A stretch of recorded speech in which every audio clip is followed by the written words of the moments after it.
What's up, humans? You're listening to the What is Humans podcast with Shane Strunk and Dennis Kluba. Make sure to follow us on our social media pages. On Instagram at What is Humans Podcast, on TikTok at What is Humans Podcast, and on YouTube at What is Humans Podcast. Today, Dennis and I are discussing experience living. Enjoy.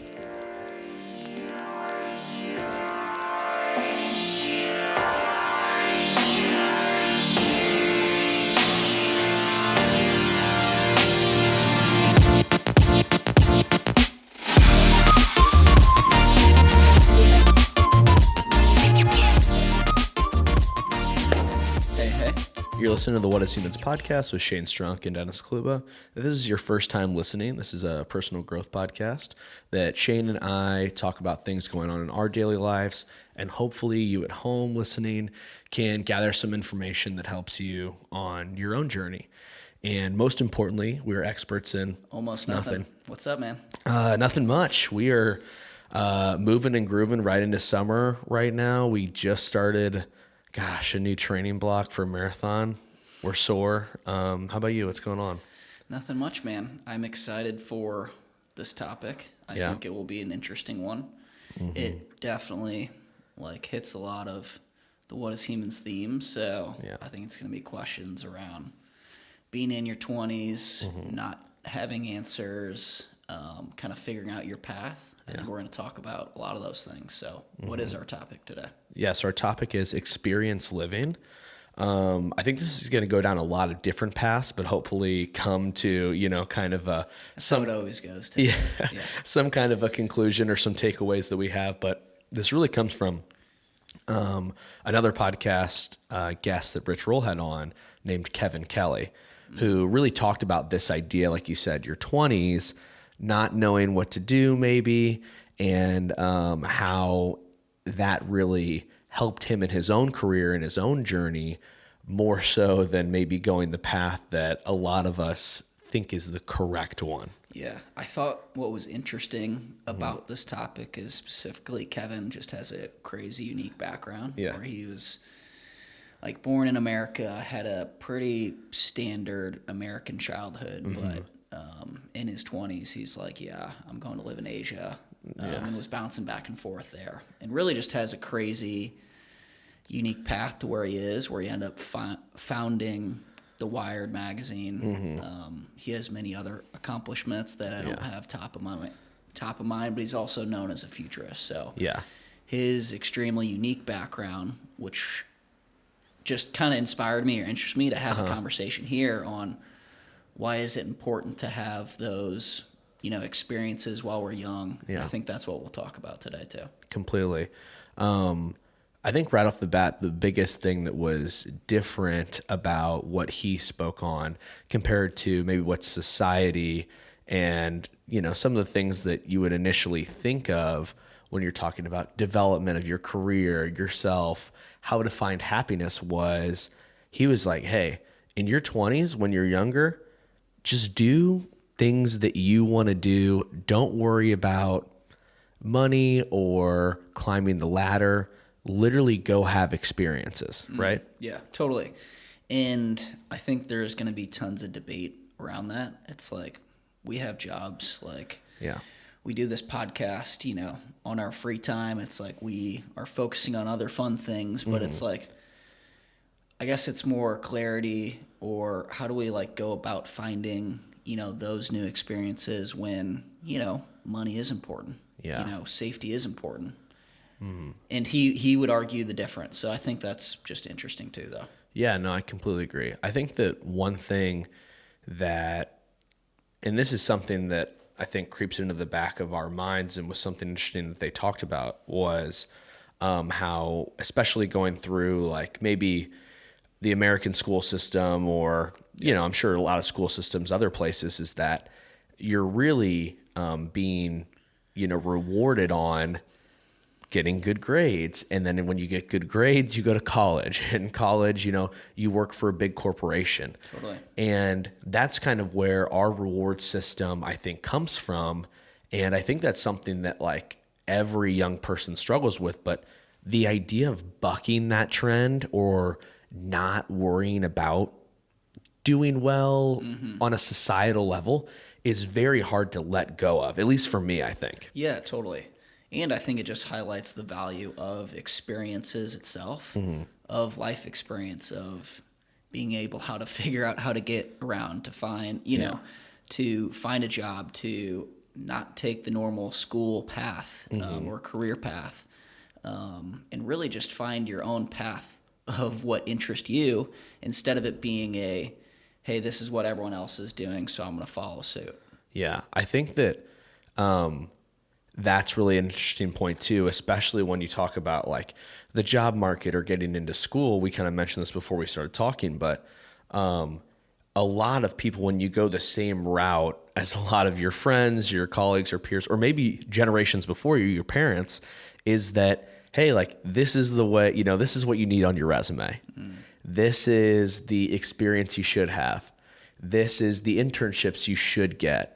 And when every single person has those, those bullet points on their resume of life or experience, totally, you no longer stand out. You're just one of a pool that I feel like can be chosen from, right? Exactly. And it's like you're one of the many that's involved. Like I feel like that is the race, in most corporate settings is like how to be the best within the career of or positions that can be replaced by, the next person.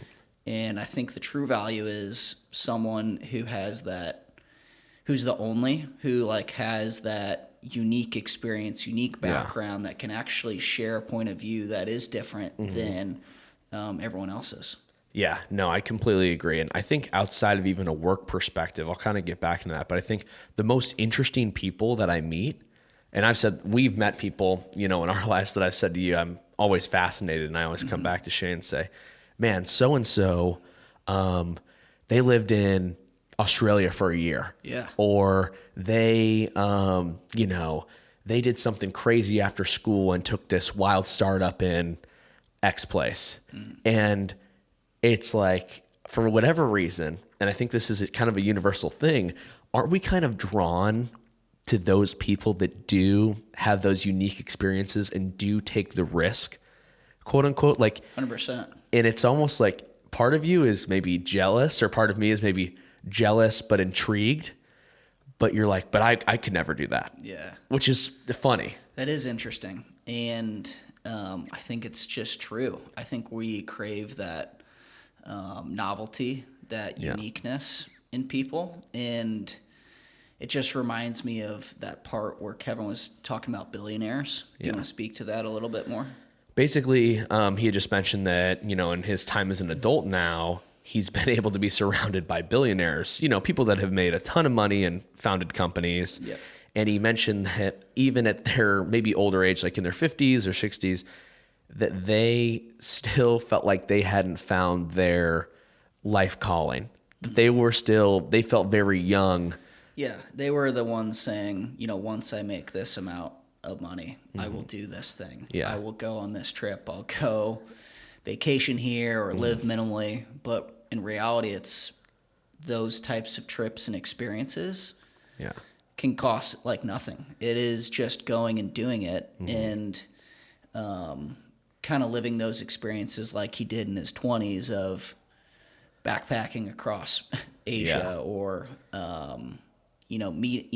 traveling everywhere and anywhere. So I guess that's the very interesting aspect of like, when is that day going to be? Like, why can't it be today?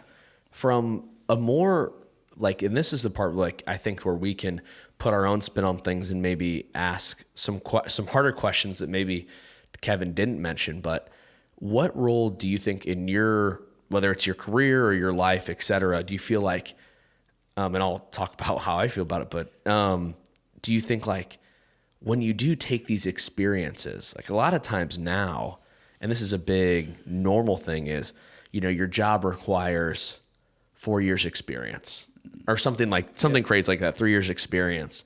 And when you do the gap year, or you do, hey, I'm going to take 6 months off and travel, or I'm going to literally take 6 months off and, do part-time, whether it's, a barista, work at a surf shop, etc. Yeah, Uber, whatever.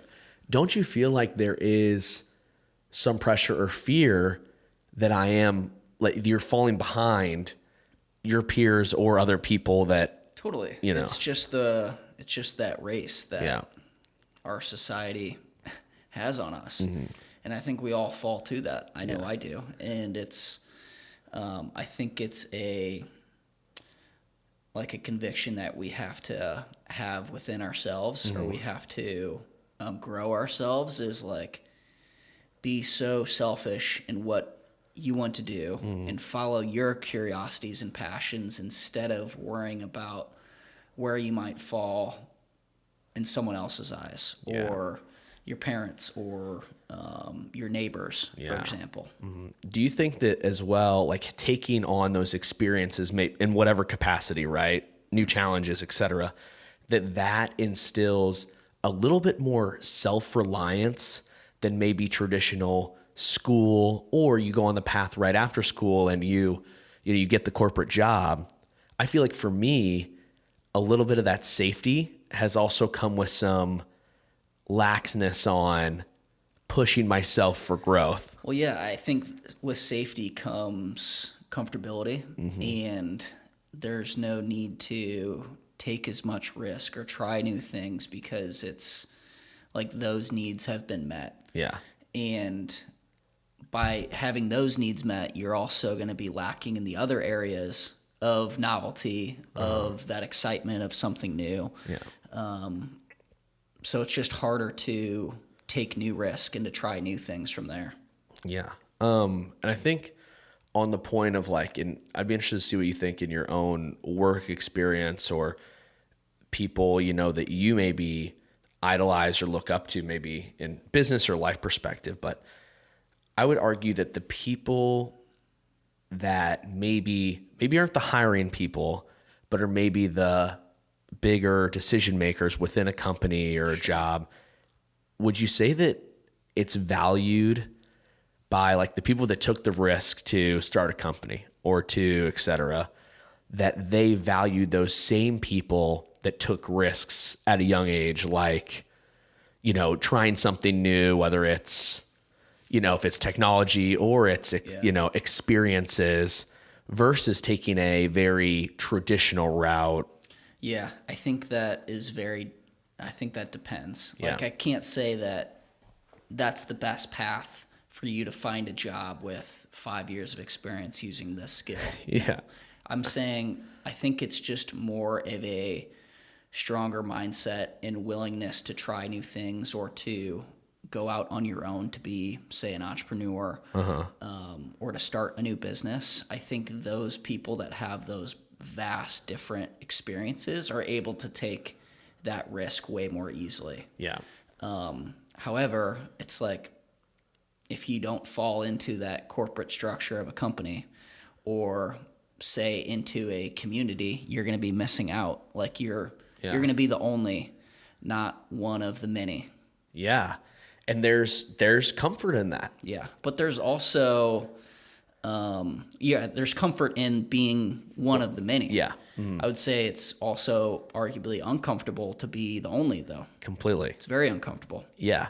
And I think that's where, not only is it a lot of times that, it's not so much that the people that start the corporate job don't want to go travel or don't want to have these new experiences.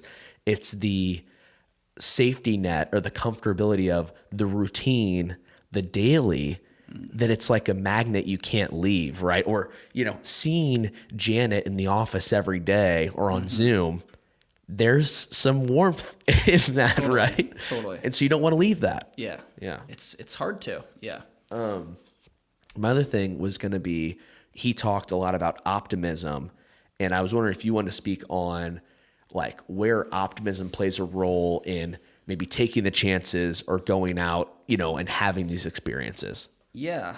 I would say it's there's just been a lot of change these past 5 years, let's just say, in technology of new social apps or to AI, or there's new types of music is the ones that kind of embraced their curiosity early and were just like, yeah, could be something cool. Yeah. Like took more of an optimist approach, are way more ingrained, knowledgeable, and involved in the culture of those things comparatively to those pessimists that have avoided, say, a TikTok platform or EDM, over the past 5 years, or lots of things.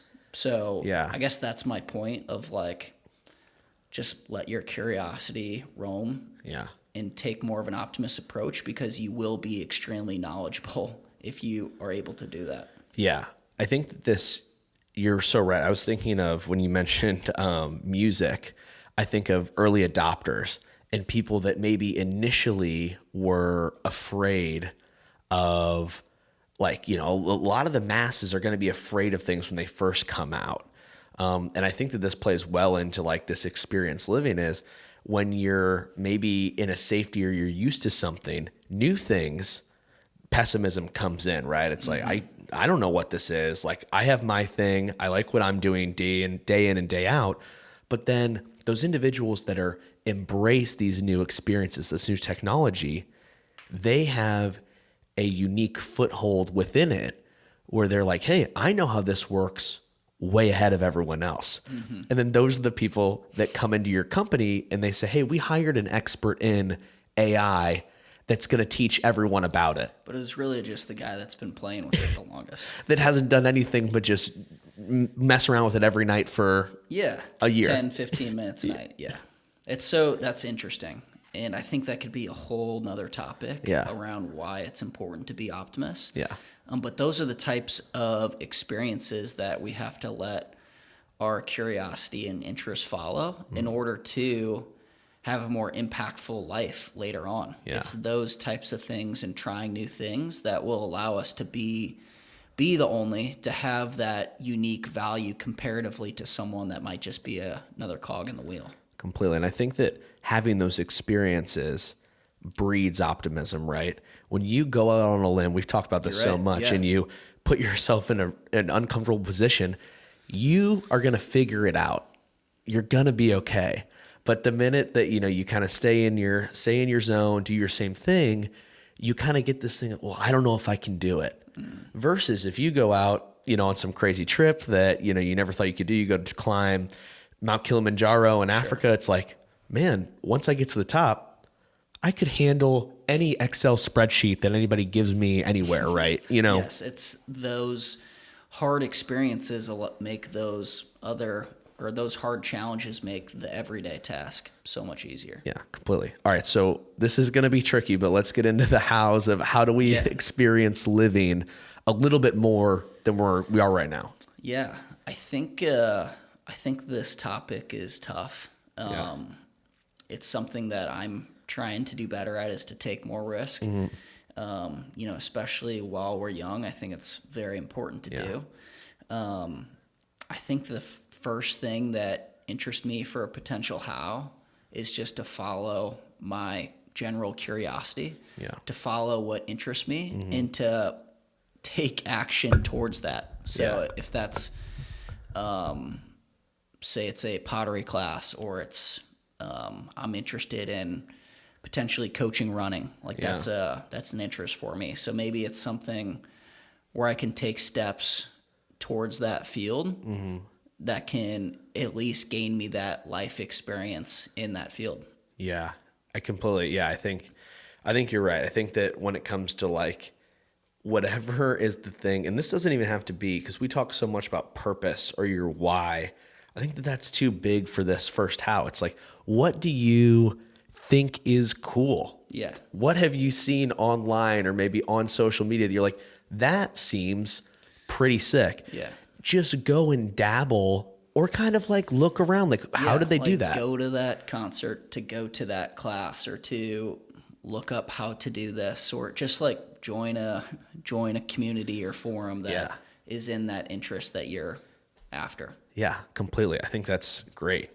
I think, after you're kind of looking at what are the things that you're interested in or you're curious about, I think that one part that we skimmed over a little bit, but I think is important in this step is we kept mentioning, if it's traveling or if it's getting immersed in new culture, or if it's, maybe doing something like running a marathon or, doing a hike, anything. A lot of times we have this idea in our mind that those things cost a lot of money or have a lot of planning involved, which maybe they have planning involved. But I would say that when we find the curiosity and then we work backwards to that experience and we say, okay, so-and-so who I really like that I'm interested in, you've already checked it out a little bit. Mm-hmm. They went down and they learned how to do this in a very remote place, but you can also do it for $5,000. Right. And you look at your budget and you say, okay, how can I make this work with, my monthly expenses? Could I save a little bit? How can I make this work with time off of days? So I think the second step of working backwards to these experiences, you have to realize you have the resources to do them. You just have to plan to do it. Yeah, there will be a way. Maybe it isn't that cost. Maybe it's something nearby. Maybe it's something where you're able to find the money, or you're work a second job, etc. That you can find a way. If this is something important to you, you can find a way and reverse engineer towards that interest or passion. Completely. A third that I thought could be interesting is like when we're going out trying these new things, I think there's going to be pushback, from friends, from family, from, work setting. I think that you have to remember that this is important for you. Mm-hmm. This is your decision and not theirs. Yeah. And no one can fully understand you other than yourself. Yeah. So know that there will be resistance. Mm-hmm. And when there is resistance, there's typically good things behind that. So I think a good third how is just remembering that of just expect there to be resistance. Yeah. And I think you're completely right. It's like keeping that sense of self, like, hey, this is going to come up. This is, why I'm doing this. I'm doing this for me. Other people won't understand maybe that right now. Yeah, totally. Yeah. I love that. All right. So why are we talking about this today? Yeah, I think for me, why this interested me so much was I've seen myself fall into both buckets of this. I've seen myself take extreme risk, and I've seen myself be so conservative and comfortable that I'm afraid to try new things or to push myself. Yeah.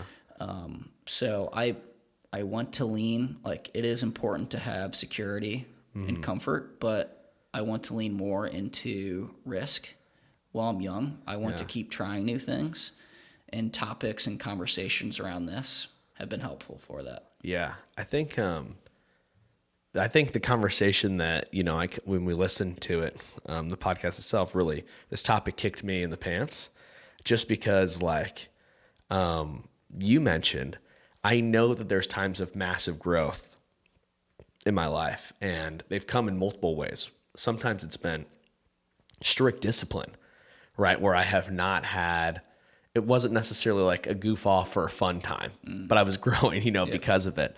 But then I've also had times where I've just really planned trips and things to have fun that I've grown a ton too. And I've discovered so I see it, in both ways, kind of having fun, but also I know that when I have a plan, I can really grow too. And I think that it was almost just that reminder that right now, while I do have the time while I'm young, I need to continue to make, if not plans for that trip, plans for that experience for fun, or put in the routines to try something kind of crazy that is maybe a little bit harder, but I'll have that unique experience of starting a business and it failing or working or it, and then it's like, okay, you did that. What's the next thing, That intentional spontaneity, intentionally to try those new things. Love that.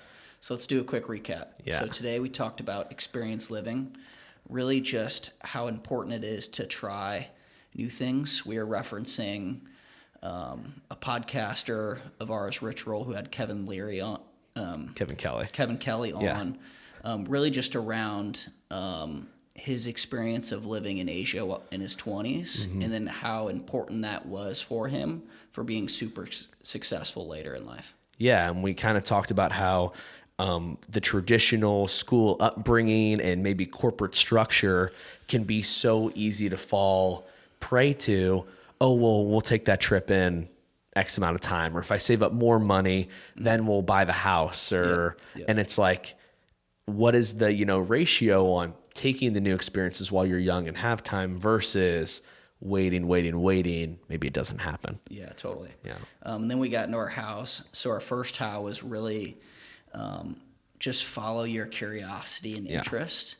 From doing that, you then are able to kind of reverse engineer that passion or goal or a dream you have, and you'll find a way to get it done. If that means you have to save money, you have to take days off work, you have to lean on friends and ask for help. You'll find that way. And then the third how is really just to expect there to be resistance in your life. There's going to be friends and peers, family, work that are asking you, why are you doing this? You have to have your own sense of worth and understanding of self, that this is something that you're interested in, that you want to pursue, that's important for you.